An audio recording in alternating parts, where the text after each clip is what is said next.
You can't hear that, can you? I'm supposed to start dancing to that, or what is Yes, that? if you want. I've seen you dance, I think, and I don't think it's good. Oh, come on! I got news Anyway, for you. good morning, Brett. Good morning, Doug. It's great to see you once again this fine Saturday morning. Likewise. Uh, Doug Hewlett, Brett Atterbury. Excited to sit down and chat with you again today. You wrote yet another interesting and compelling article, and I think it would be great for us to just kind of maybe chat about some of the thoughts that you had on that article and what spurred you to write it. But for those of you who haven't been to your website, brettatterbury.com, and it's spelled funny. I was thinking, you better spell that out, dude. Yeah, it's not like it's Smith. Would you like me to do Brett, it? Since they'll probably mess it up. It's B B R E T T A T T E B E R Y.com. In any event, in the show notes, I suppose we figure out how to do that. We can put a link to your blog. But you talked about what I know from knowing you for these years, sort of your foundational principle for what is causing so many abortions in this country. One is a lack of emotional support, and one being a lack of financial support for men.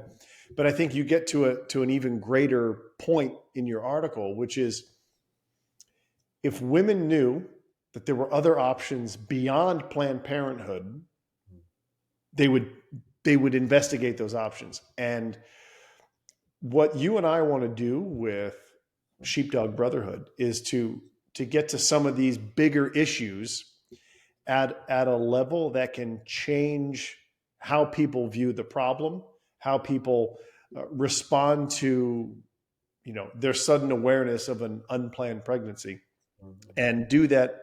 One of those three peers that we've been talking about is, or three pillars, right, is education of women.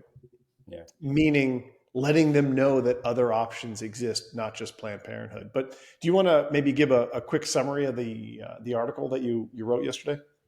Yeah, thanks, Doug. Let me start. This is something that I've been talking about in the pro-life community for a long time, and that is I've been doing this, Doug, for 10 years, and I get the sense sometimes that because there are anywhere between 2,500 to 3,500 pro-life pregnancy centers across the country, that people assume that naturally, like every woman in the community knows that these places exist. And the research that we've done and research from other organizations prove beyond a doubt that that is not the case. Not only do they not know a particular brand name of a pregnancy center, let's say here in Dallas or where you are down in the Austin area, they don't even know, like, what you and I as marketers would call the category Mm-hmm. of pregnancy help centers. So it's like, let's use an example. You and I like trucks. We both have trucks. And what if I said to you, Doug, man, I'm thinking about going to buy a new truck tomorrow. And you looked at me seriously and said, what is a truck? Yeah. And it almost sounds, we hear that, we're almost like, it sounds like, what? Like crazy, right? Like, how can that be? But that is the case in the case of pregnancy help centers. The vast majority of these women don't even know about such a thing. Like what is that? Mm-hmm. And so already you've got this major foundational problem from a marketing perspective. So this industry, or any industry, if your target consumer has no idea that what you're offering, the thing that you offer, the service you offer, even exists, they can't even conceptualize it. How on earth do you think that if that customer now comes into the market at a certain point in time where they need or want what it is that you offer, how on earth can you expect them to come to you and purchase by Yeah. receive your product or services. It makes no sense whatsoever. And It's yet here we are. it This is the situation we're in. it sort of makes me think it's like during the 30s, right? Like if you didn't know where the speakeasy was, you didn't get to go to the speakeasy.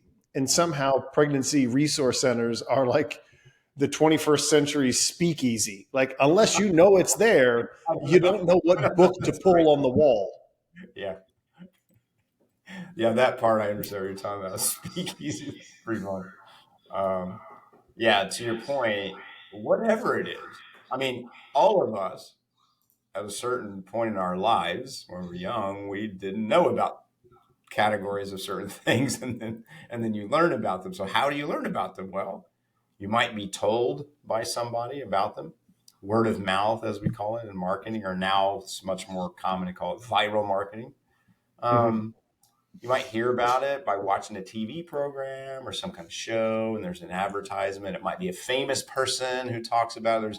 There's all kinds of ways as you go through life that you learn about the existence of things. But I guarantee you, Doug, even now there's categories of things that are maybe more like specialized things that you and I have no idea exist.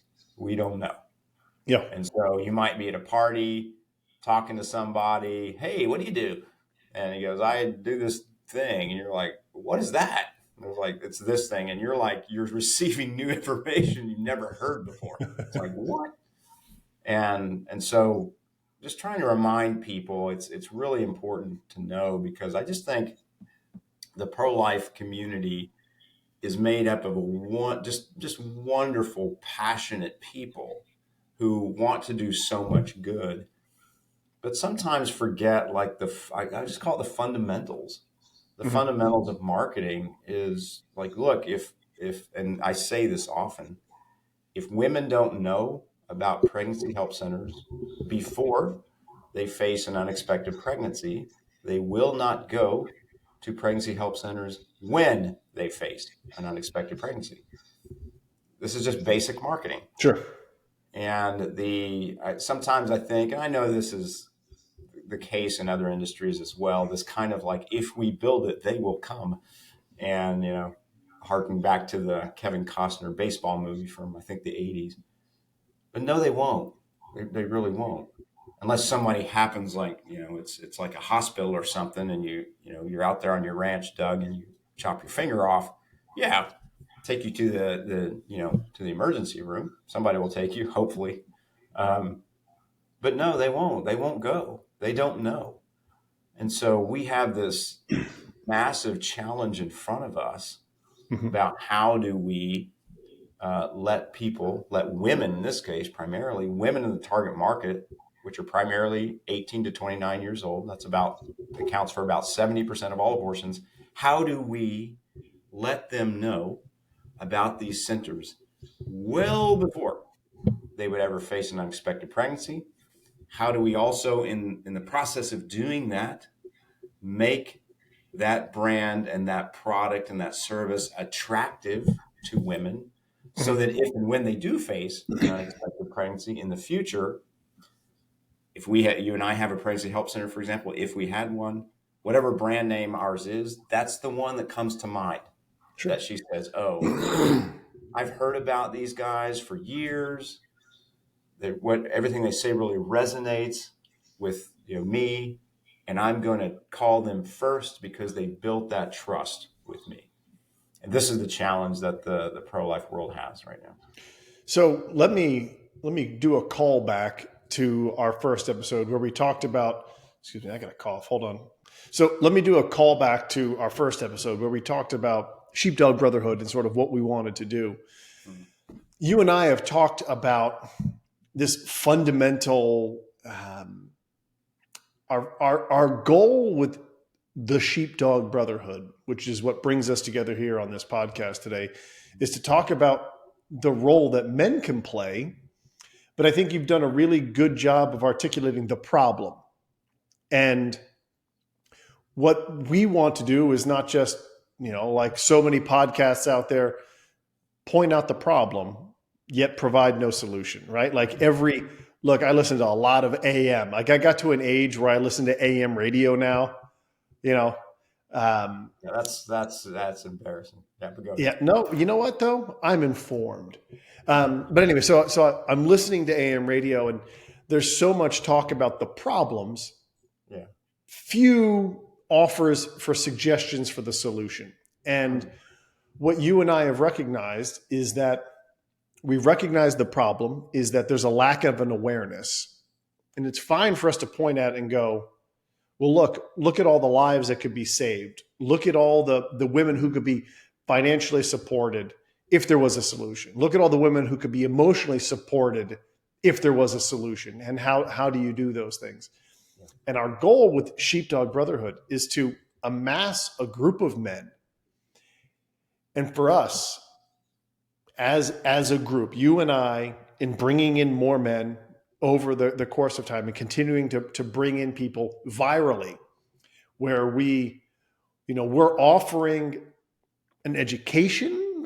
Maybe that's not the right word, but we're offering something to people that they want to come in and hear what we have to say and be made better, improve themselves, so that they then go out and they provide the emotional support. They provide the awareness of things. They provide the financial support in these situations of unplanned pregnancies. Or just if we could create a group of guys that we financially can go out and support these programs. We can go out and support, look, I'm sure it happens. It probably happened to the actor Anthony Quinn, right? That guy was fathering children like into his 90s.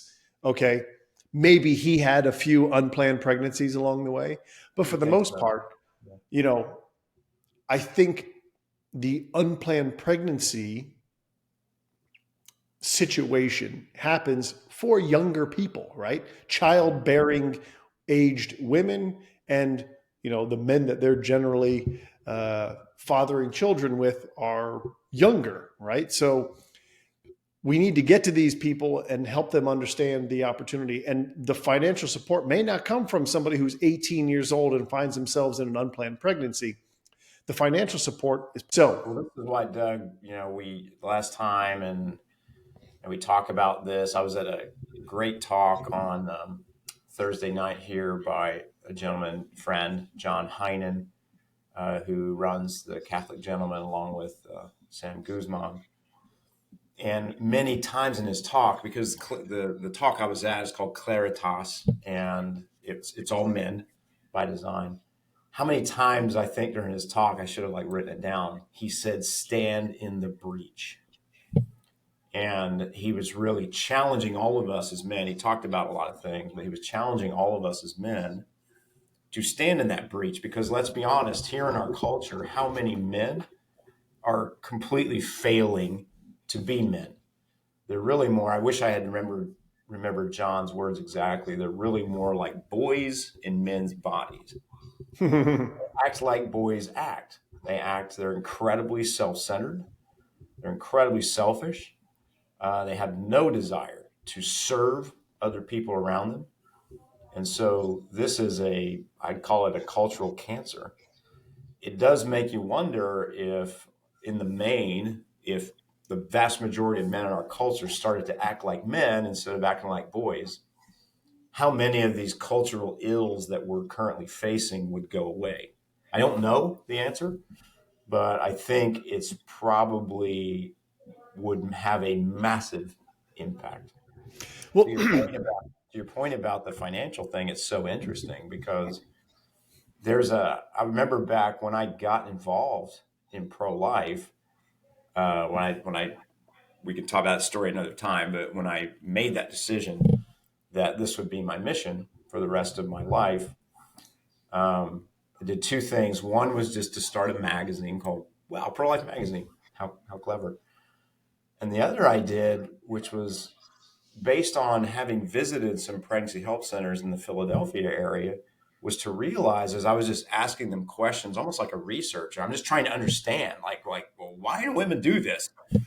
And a common theme was money. They just don't have the money to support this. A lot of times it was things like they're a single mom, they already have another child. They're supporting that child through the work, through their job. And if they now go through this period of pregnancy and taking care of, a newborn, guess what? They're not going to be able to work. Yeah. Can't work. Yeah, no income. And so you can imagine it doesn't take, you don't have to put yourself in the mindset of a woman. Just think about yourself as a human being. I'm responsible for this child here that I'm taking care of. I am the sole income source and provider for that child. I'm now in a situation that massively threatens that. And it's not a big leap to think, what are you going to do? So so one of the initial nonprofits that I started was called Maria's Choice. And all it was, Doug, was simply this.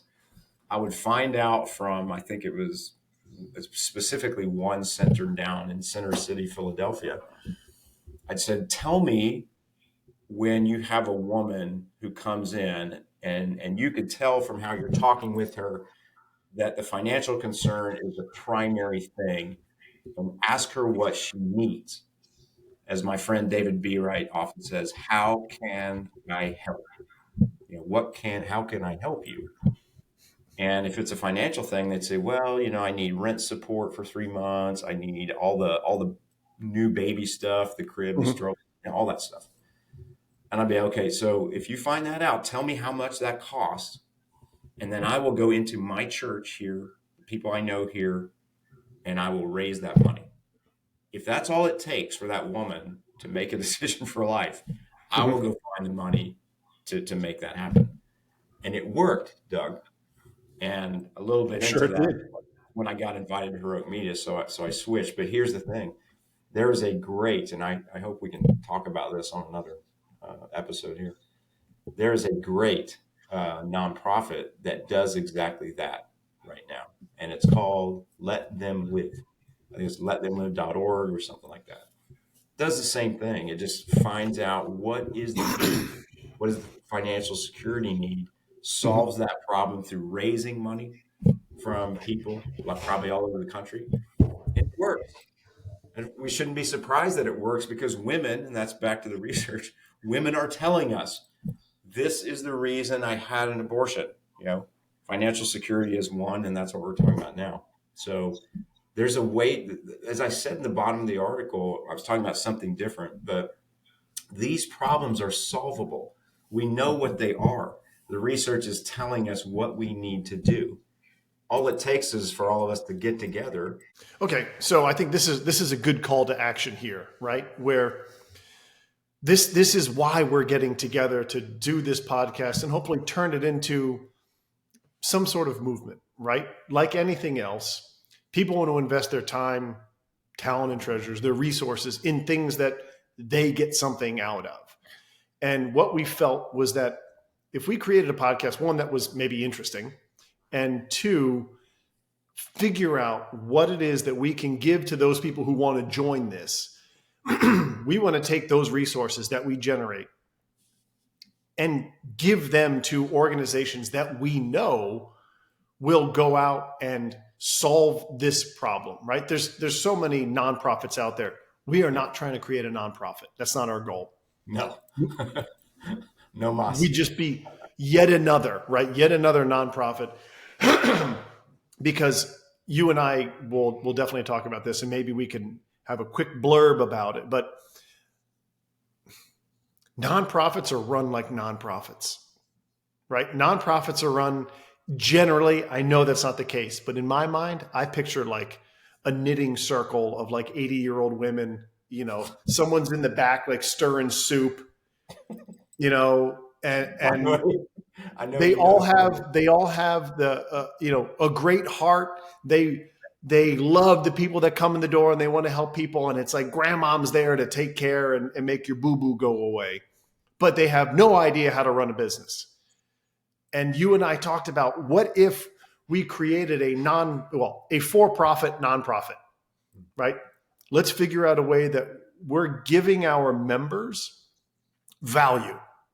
And then we take the monetary resources that they give us, and then we go solve some problems with actual money, not, a pittance that we receive from somebody because it's a nonprofit and we make them feel guilty.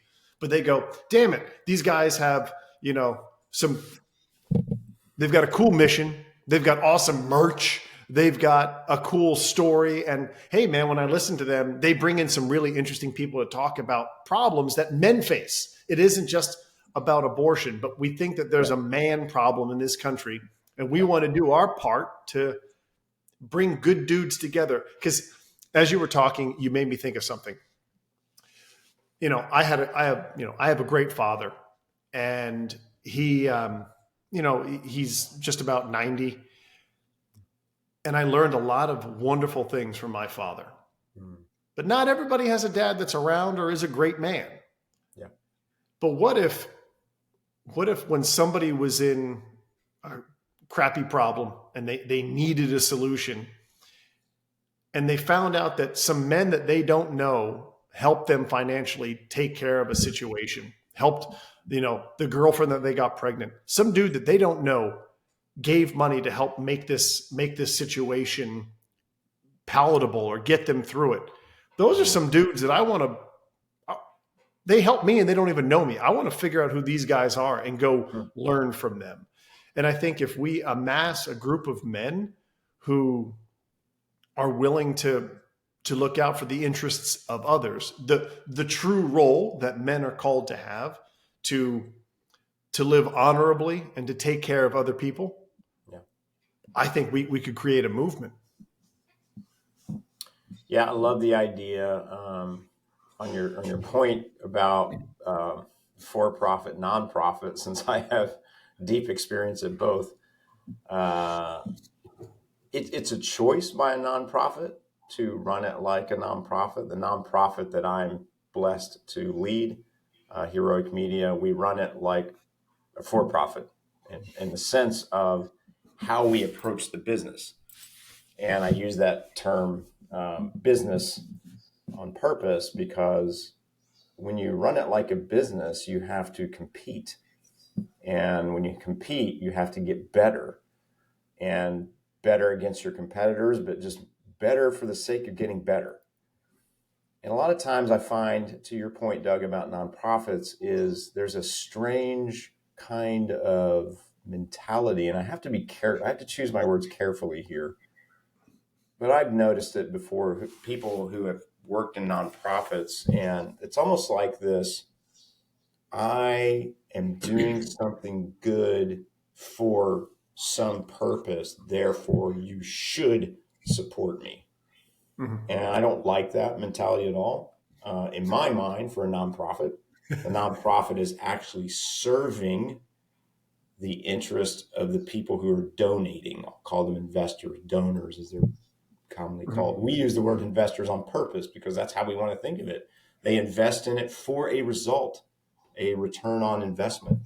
And if you have that mindset, then you're constantly thinking about, how can I innovate? How can I improve? How can I get better results? Et cetera, et cetera. A lot of times that doesn't exist in a nonprofit. And so when you and I were talking, when we were talking about this back when, it's like immediately I think Bose was like, this is not a nonprofit. Not going to do that. Because you and I were competitive. We come from marketing and sales backgrounds. And we also think about, how do we constantly improve this for the people who are paying for it, for the customers. Mm-hmm. And for me, that mindset is how, if you're good at it and you're invested in it, that's how you build a movement, because you have to make it attractive, as we're trying to do, to the people who are going to be investing in you, your customers who are going to be giving you money. Yeah. Branding. I mean, seriously. Did I blow you away? You're speechless. That's very unusual for you.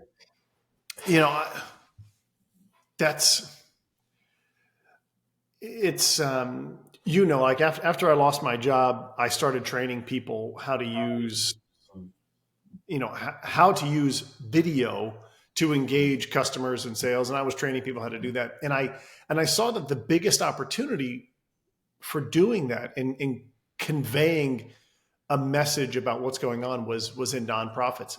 But the adoption rate of nonprofits for doing anything different than, well, we write letters, or we do an email campaign, or we do a direct mailing campaign. It costs us, $15,000. And yes, it always pays for itself. But, I see people on LinkedIn all the time talking about how nonprofits need to really up their game with their direct mail campaign or their email campaign. And, how do we get people to pay attention to what we're saying? And, they just keep doing the same old crap. And I think that's why, I know what heroic media does. I know that it's successful, but man, like I want to be, I don't know how much time I've got left on this, on this earth. None of us do. And I want to make sure that my time is spent purposefully. I want to make sure that, despite all of the bad things that have happened in life, I feel incredibly blessed. And I want to live my life purposefully and for something other than myself, right? I've got a wife and I've got a daughter. I've got friends that I care about. There's so many people out there who aren't blessed. They are, but right, they don't see it that way. But there's people out there that are in need, and I'm watching society devolve. I'm watching young men be lost and confused about what it means to be a man, and being told by society that, being a man is something that it's not. Yeah. And, I feel like I want to do something. And as you and I sat down and talked about, like, man, it'd be cool to just, like, I enjoy spending time talking with you. Let's sit down and record those conversations, because I feel like, maybe sometimes we hit on some interesting stuff. And I think it would be great for us to sit down, bring on other people who also acknowledge that, like, what the hell is going on in society? Like, newsflash, men can't become women and women can't become men. Like, it's just not, it doesn't happen, Not only can they not, they shouldn't. Yeah. But you know what? Like, let's start getting some dudes together. Yeah. Let's bring some people on and talk about what we can do to stand in the breach. What can we, as men who are confident in who we are, we're confident in, God's got a plan for us, but, like, what can we do to start maybe influencing culture rather than being downstream of what culture tells me I'm supposed to be? Yeah. The hell with that. Like, let's go out and start educating people and showing men that, like, you know what? It's not toxic that you want to hold a door open for a woman. Okay. It's not about thinking that a woman can't hold the door open for herself. Yeah. It's about showing respect. You know what? Like, I'm going to do that for a man. I'm going to do it for a woman. Like, I'm going to put someone else in front of my own needs. Yes, I could open the door at Best Buy or HEB and hold it open for them and let somebody else walk through. I could open it and just walk through myself. Like, I'm going to go do something for somebody else. And I'm so sick and tired of watching just dipshits tell me who I'm supposed to be as a man. 100%, and they're wrong. 100% agree with that. And also, Doug, I'm finding, and you and I, we don't just research some stuff and get on here and talk about stuff that we don't try to live ourselves. And so for me personally, I was so convicted back when we discovered that quote from St. John Paul II, God has assigned as a duty to every man the dignity of every woman. And I think, we're bringing that specific uniqueness to this because that following from that is standing in the breach. And you have to become a better man in order to be able skillfully, as your duty, to raise the dignity of every woman. And that takes work. It takes a lot of work because we're already naturally kind of programmed to be self-centered. And what we're saying here and what you're saying, I think, is like you have to step outside of yourself and look to serve. And that's always a beautiful thing, but we're bringing kind of a unique angle to it in that serve, yes. And of course, we serve each other as brothers, but we're having this unique kind of angle of the recognition that men are failing women in society. There are massive negative impacts. Abortion is one, but there are many others from that failure. And how do we, one by one, as brothers, help each other become better in that realm and then start to influence others? Back to your earlier example of seeing Mhm. men who are living this exciting life and the results, the fruit that comes from that, and being attracted to that. I want that. Mhm. That's really what we're talking about doing here. So what I've found in my journey of doing this, and I, kind of jokingly said on our last one, not so well sometimes, but just the pursuit of it is exciting. It's really interesting, and it made me realize some things. I have some real defects in that area of You raising the do. dignity of women, and how am I working on those? How am I practicing to overcome those defects daily? And I've just found it to be, I've got other areas in my life that I work on for sure, but I've found this specific one to be really exciting for me. It's a challenge, but it's really exciting. All right. So similar to AM radio, we've talked about the problem. What is Brett like? What can we offer someone? All right. Let's say what's our sales pitch?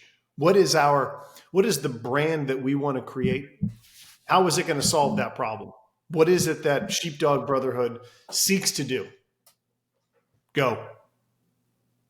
Is this part of our live thing, by the way? Yeah, I didn't hit any buttons. Keep going. Sorry. Come on, Grandpa. All right. So does it have to be 30-second or can I go on forever? Go as long as you want. Did you Yeah. get lost? What's going Yeah. on? Man, you threw me off, dude. You just like broke the fourth wall or the third wall or whatever the hell it is. It's like, That's one of the you know, beauties of just having this unscripted thing. It's like, oh, let me think hold on. about that. Let me actually, I do. I'm going to make a note of at 32 minutes, Can we have 5 32 minutes of minutes. silence while I pray about this? Well, I mean, look, I don't know how many times I've been sitting around with somebody trying to like come up with an idea for a thing. And as we're making jokes, you end up landing on one, go, oh crap, that's a good idea. Right. Like here's what I don't want this to just be like ripping on crap we don't like. I want this to be like, why is anybody going to give us money and watch our podcasts, buy our merch, and support? Like, that's what you do. Like, I won't buy Nike anymore, right? Because I don't want Nike written on any crap that I own. So I won't spend my money on that. We buy brands. Yeah, Under Armour's okay. But like when we wear apparel that has a brand name, it says something, whether you're aware of it or not. Yeah. So, okay, why is anybody going to give, $30 to buy a ball cap that we have with our logo on it? They want to know that the money is going not in your pocket, not in my pocket. What are we going to go do with that money? Because that's our whole point, is to sell stuff and create content that people want to contribute to, so that we take that money and go, even if they don't know that that's what we're doing. You and I know that we're going to take the proceeds from everything that we do and we're going to go try and fix some crap that's busted. Yeah. But what are they, other than a cool logo, which it is pretty cool, by the way, but other than a cool logo, what are we going to do? Like, why is somebody going to keep tuning in? Because like I can get a bitch session somewhere on the radio already. That's easy. That exists. But how can you and I go any help hour? men? Yeah. What's that? Just turn that radio on at any hour, and there's plenty of that. Yeah. So what is it that you and I, what service, what product, what is our brand that's going to maybe turn the tide on this crap? So I think about Doug as we were bandying this about over the spring and summer of last year. It's like, well, what attracted us to the idea? And so we recognized at first it was maybe more specific, a problem, because, coming out of the work that I do and the work that you support, which is this abortion issue. And then we started kind of going, yeah, but like, what is the cause? Right? It's not that just the women don't just do this just because. It's like there's something going on, and what are those reasons? And we talked about that. And we were kind of like, well, yeah, and then men play a role in that. So what's going on there? Men are weak, in general. Okay, so that's a problem. Is there anything that we can do to solve it? And we started talking about that. It's like, yeah, well, first of all, the problem starts right here in my heart and your heart. Work on ourselves. What does that look like? And then as we start to do that, not just turning it into, and I love ministries that work on the interior man, right? And those are wonderful things. But we're like, okay, let's work on the interior man, but then how is that going to impact the broader community? Specifically, circling back to this issue about how men are failing women. So let's do things that are actively standing in the breach. And the reason, as we started to talk about those themes and came up with the sheepdogs, was like, this is what the sheepdog do. And I'm not for a moment saying women are sheep, please.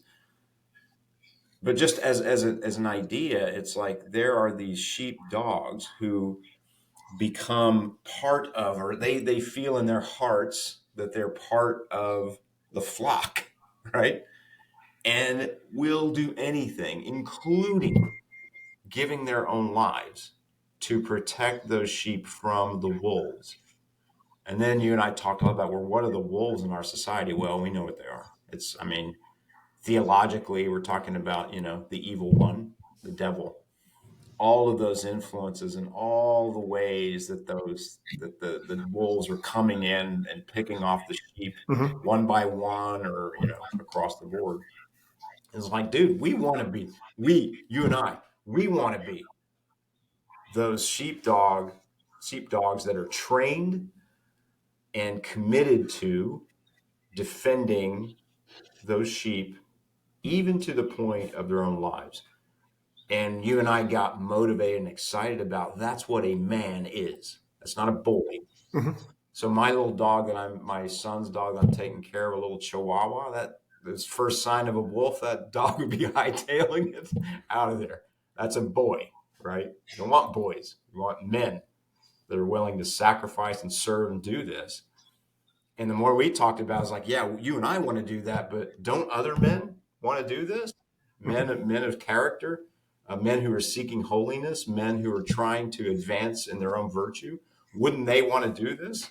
And you and I said, yeah, of course they would. So that's really you and I together, but also as we start to gather more men into this, that's really the movement, as you call it earlier. That's really what we're seeking to do. That's how I think of it. How about you, Doug? Cool. What's How that? about you? How do you think of it? Look, I come back to the point I just made. I feel like there is so much pointing the finger and saying where the fault is. I mean, in business, right? I used to see that all the time working in healthcare. Well, that's this is the problem. Doesn't that problem suck? Man, I hate that problem. We keep having that problem.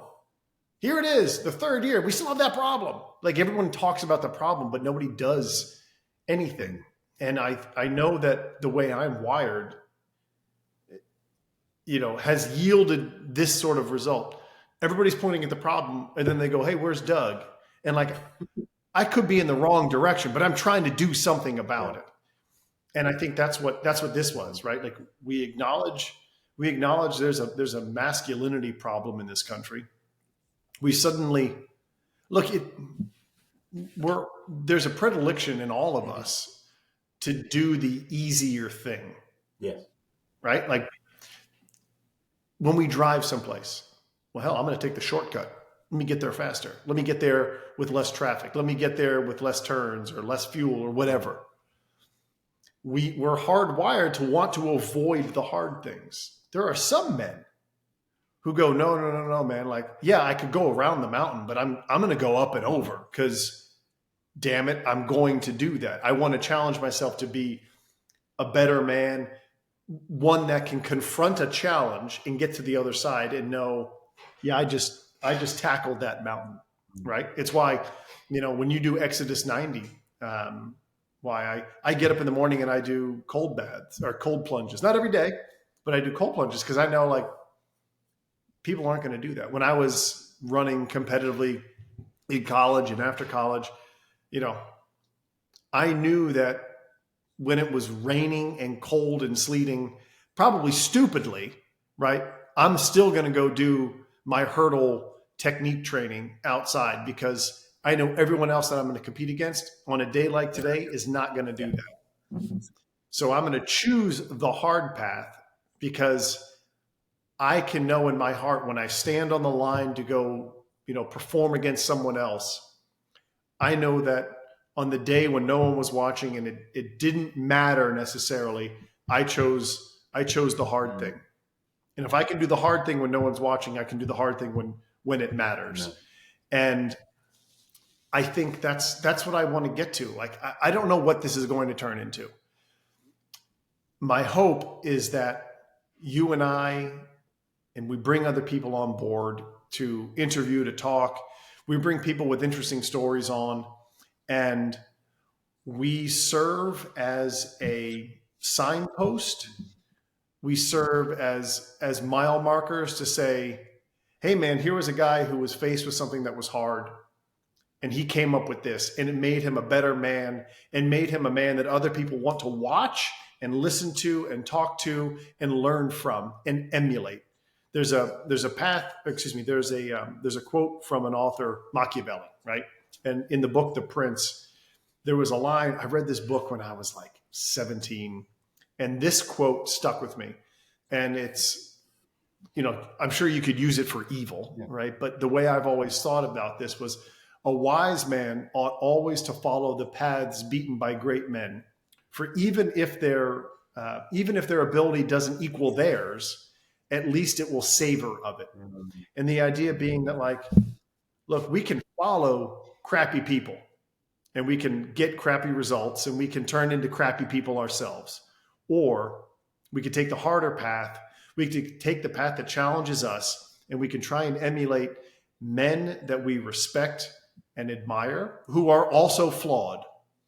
But we can take from column A and column B. We can take from these people the characteristics that make me a better man to my daughter, that make me a better husband to my wife, and a better friend to my friends. And I can emulate those characteristics of men that I respect and honor, or not honor, but respect and look up to, and avoid the bad things and try and become a better person for society, or, again, bringing it back as a callback to the women in my circle of influence. Because I assure you, if I verbally abuse my wife and I talk down to her and I treat her without dignity, and my daughter sees those things, she's going to see that, well, that's how men treat women. But if I hold my wife on a pedestal and I tell her how much I respect her and I honor her, and I don't just say those things, but I do acts that demonstrate that, as much as my daughter hears me speak kindly to my wife, she will also see how I treat her, and then how I treat my daughter. And if I do those things, then that's going to lead her to make, hopefully, better decisions in her life. How do we package that and share that with other men? And I think that's our hope, is that we talk to dudes who are like-minded or who have gone through crap. Because let's be honest, man, like, you and I have stepped in crap throughout our lives. We've made bad decisions and we've learned from it. And there are other people that recognize that they've made bad decisions and want to learn. And where do they turn? And maybe we can become, or maybe we can bring on people that people can emulate and turn to and look for guidance from. And I think our goal of making this a for-profit business is not to enrich ourselves, but to take the spoils from that and then go bless other people with it. Go bless women who don't, have a father like you, and maybe bail them out of a bad situation so that they make a good choice for life, right? Or I love what you said, and I had another article this week, which maybe we can talk about next week. Is in your example to your wife, to your daughter, it does so much. Because just one point I'll make: when your young daughter growing up sees that you're treating your wife with such dignity and respect, you're still, and your daughter recognizes this, you're still a strong man. But you're honest, respectful, honoring your wife, never demeaning her, never degrading her. And doesn't mean you don't have discussions around disagreements and things like that, but it's done in a certain way. And think about, as your daughter sees that, she starts to associate her own self-worth with, wow, look at the way my dad treats my mom. And I realize that's not consciously what she's thinking, but it's what she's experiencing. Yep. It's how she's being hardwired now, and starts to have such great self-respect that when the time comes, as she matures and she starts to have relationships with young men, I think No, it's not I happening. think you can make an argument she is not going to let, no matter what that young man's intentions are, she's not going to let him degrade her in any way, objectify her, and use her for his own pleasure. And so I That's the think that's goal. amazing. And I think what we keep getting back to, Doug, at kind of a deeper level, is a lot of these things. Maybe it's obvious, but I don't think people think about it enough. Are culture change type things that we're talking about. There's so much out there in our world about trying to solve problems like top down, like laws and things like that. And those have a place, obviously. But really, I think the cultural rot, if I could, maybe I'm being extreme, but the cultural rot in our country right now requires a bottom up solution. Not just in this Mm-hmm. area, but in many areas. But I think in this particular area that we're talking about, not only would it have a profound impact over time as it's spread, I think it would solve a lot of other societal ills which really come out of this just lack of respect, lack of love for other human beings in general. But in the specific topic that we're talking about, men having a great disrespect for women. And so that's really the problem we're trying to solve here. Amen. Boy, are you frozen? No, I was just being No, there you, realistic. you moved. Well, look, I think that was a good landing spot for us today. What we'll see maybe in episode 3 or 4. I'm not sure when, but our goal is to get on to bring on another person that we can sit down and talk with and learn a little bit about their background, their story, and see what we can learn from them. Amen. What are your thoughts? Love it. Let's do it. Awesome. Um, I know we don't have it up and live yet, but I'm gonna at the recording of this, it is not yet functional. However, by the time this goes out, it will be. So I'm going to make the call to action to check us out at our website, which will be displayed on the screen right now, but I don't know what it is yet. So stay tuned. I can't tell you what it is because I don't know what it's going to be yet, but we're working on it. Like a big reveal. Yeah. It's Ta-da! not a gender reveal. It's a website review. Domain name review. And also, I think by the next episode, you should have your Sheepdog Brotherhood hat, right? Yeah, man. I don't want to. You as marketers and sales guys, Doug's. We always know that you shouldn't build up too much anticipation. Don't oversell, and then people go wah, wah, wah. But I love the logo, man. It looks awesome. Yeah. Yeah. I'm poor. I can't afford one yet, but soon I'll save up. It's not even that it's expensive. I'm just, working myself out of a financial hole here. But I showed it to a buddy last night and he was like, dude, that's awesome. So we got a data point of 1 or a 3, actually. We have 3. We're 3 for 3 on awesomeness. So it must be great. Yep. It's got to be great. All right, brother. Thank you, brother. I'm gonna don't hang up yet. I'm gonna stop the recording to make sure that the rest of this uploads. All right.